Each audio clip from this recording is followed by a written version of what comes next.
J.D. Vance pushes Gaza ceasefire progress while White House demolition sparks criticism. Good morning, listeners. This Up First briefing begins with Vice President J.D. Vance's visit to Israel, where he is set to sit down with Prime Minister Benjamin Netanyahu. The U.S. brokered ceasefire in Gaza has now survived nearly 14 days, and Vance insists that negotiations are still moving forward despite a recent flare-up of hostilities between Israeli forces and Hamas.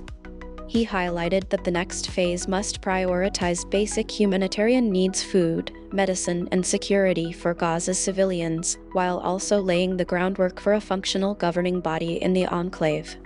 To coordinate these efforts, American troops have erected a civilian military coordination hub just outside Gaza, enabling U.S. and allied officials to synchronize aid distribution and diplomatic outreach.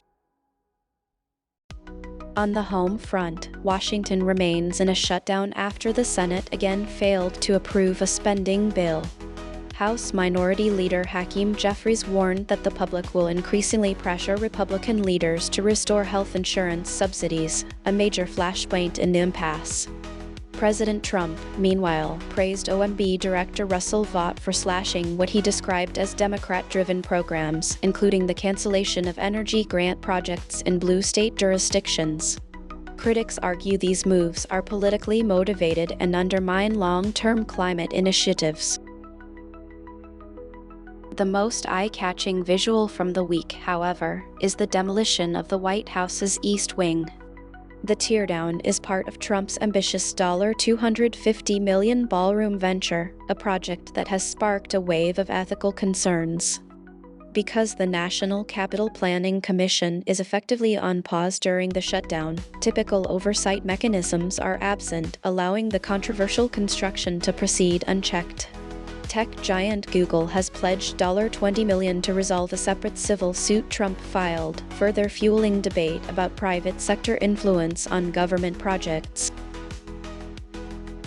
In cultural news, former White House Press Secretary Jean-Pierre has released a memoir titled Independent, a look inside a broken White House, outside the party lines.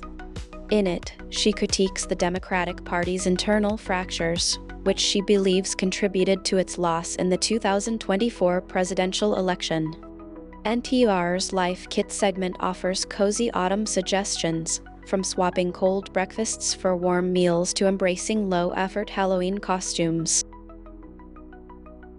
Health researchers reported a striking decline in peanut allergy cases among U.S. children under